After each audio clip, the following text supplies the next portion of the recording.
السلام علیکم ورحمۃ اللہ وبرکاتہ۔ ہمارے ایک اسلامی بھائی ہیں، انہوں نے سوال کیا ہے کہ بچہ اگر صف میں ساتھ میں کھڑا ہوا تو کیا نماز ہوگی یا نہیں، اور یہ بھی دیکھا جاتا ہے کہ جب جماعت کھڑی ہو جاتی ہے اور بچے صف میں رہتے ہیں، کچھ لوگ آ کر کے بچوں کو ڈانٹتے ہیں، ڈپٹتے ہیں، پھر اس کو نکال بھی دیتے ہیں۔ تو یہ کیا درست ہے یا ایسا کرنا چاہیے یا نہیں؟ سب سے پہلے اول بات تو یہ سنیے، سب سے پہلے یہ دیکھا جائے کہ بچہ جس کو لے کر کے آئے ہیں اور جو بچہ ہے صف میں، تو یہ دیکھیں گے وہ سمجھدار ہے یا نہیں۔ اگر بچہ سمجھدار نہیں ہے تو اس کے احکام جدا ہوں گے، اور اگر بچہ سمجھدار ہے تو پھر اس کی صورتیں الگ ہوگی۔ بچہ اگر سمجھدار ہے اور وہاں پر بہت سارے بچے موجود ہیں تو پھر ان کو چاہیے کہ بچوں کے صف کو سب سے اخیر میں بنا دے۔ ہاں، اگر بچہ ایک ہی ہے اور بچہ سمجھدار ہے تو پھر حکم یہ ہے کہ اس کو پہلی صف کے اندر داخل کر سکتے ہیں، اس کو پہلے صف کے اندر داخل کر سکتے ہیں۔ ہاں، نماز کے لیے جماعت کھڑی ہو چکی ہے اور بچہ پہلی صف میں ہے یا دوسری صف میں یا درمیان میں کہیں اور کھڑا ہے، تو نماز شروع ہو چکی ہے۔ اب وہ سمجھدار ہے، نماز پڑھنا جانتا ہے کہ نماز کیسے پڑھی جاتی ہے، تو اب یہ حکم نہیں ہے کہ اس کو نکال کر سائیڈ میں کر دیجئے، بلکہ اس کو نماز پڑھنے دیا جائے کہ نماز دوسروں کی بھی ہو جائے گی، دوسروں کی بھی نماز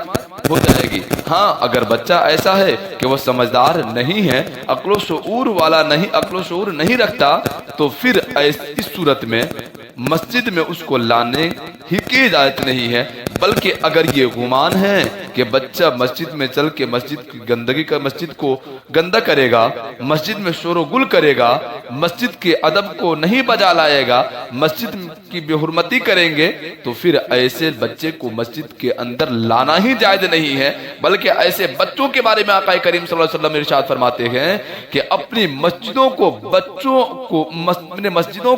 بچوں اور پاگلوں سے بچاؤ، یعنی بچوں سے مراد ایسے ہی بچے جو نہ سمجھ، جو مسجد کے ادب کو نہیں بجا لائیں گے، مسجد کی بے حرمتی کریں گے، مسجد میں گندگی کریں گے، تو ایسے بچوں کو مسجد کے اندر لانا جائز نہیں ہے۔ بلکہ مصطفیٰ کریم صلی اللہ علیہ وسلم کا حکم ہے اور فرمان عالی شان ہے کہ مسجد کو بچوں سے اور پاگلوں سے بچایا جائے۔ ہاں، اگر صف میں بچہ 8-9 سال کا ہے، سمجھدار ہے، سب کچھ جانتا ہے نماز پڑھنا کس طریقے سے ادا کی جاتی ہے، پھر ایسے بچوں کو نماز کے اندر سے، جماعت کے اندر سے سائیڈ نہیں کیا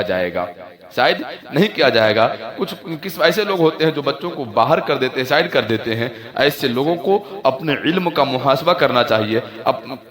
علم سیکھنا چاہیے، کیونکہ ان کے ڈانٹ ڈپٹ کرنے کی وجہ سے بچہ بدزن ہوتا ہے اور مسجد آنے ہی گوارا نہیں کرتے۔ ایسے کہتے ہیں بچوں کو، ایسے لوگوں کی کہتے ہیں حرکت کی وجہ سے اللہ پاک ایسے لوگوں کو ہدایت دے، کیونکہ یہ مسجد ہے اور مسجد میں آنے کے بعد ایک تو شور مچانا بہت زیادہ، اور دوسرا بچوں کو اس طریقے سے ڈانٹ کر خوف پیدا کر دینا کہ وہ ڈرنے لگے، اور کہتے ہیں خدا کے گھر میں آنے کے بجائے اب وہ ڈر سے خدا کے گھر کی طرف آنا ہی چھوڑ دے۔ اس طرح سے شریعت کی شرعی احکام نافذ نہیں ہوتے۔ آپ کہتے 7-8 سال کا بچہ صف میں جہاں چاہے کھڑا ہو سکتا ہے، نماز ہو جائے گی۔ ایسے لوگوں کو چاہیے کہ اپنے علم کا محاسبہ کرے، علم سیکھے۔ علم سیکھنا کوئی بری بات نہیں، بلکہ علم حاصل کرنا خود قرآن نے اعلان کیا، فَاسْأَلُوا أَهْلَ الذِّكْرِ إِن كُنتُمْ لَا تَعْلَمُونَ۔ علم والوں سے پوچھو، اگر تمہیں علم نہیں ہو تو علم سیکھے، اور بچوں پر بھی شفقت کرنا سیکھے، تاکہ بچہ دین سے قریب ہو، اور دین سے جب قریب ہوگا تو انشاءاللہ بچے کے اندر دینداری پیدا ہوگی۔ اللہ پاک ہم سب کو بچوں پر شفقت کرنے کی توفیق عطا فرمائے، آمین یا رب العالمین۔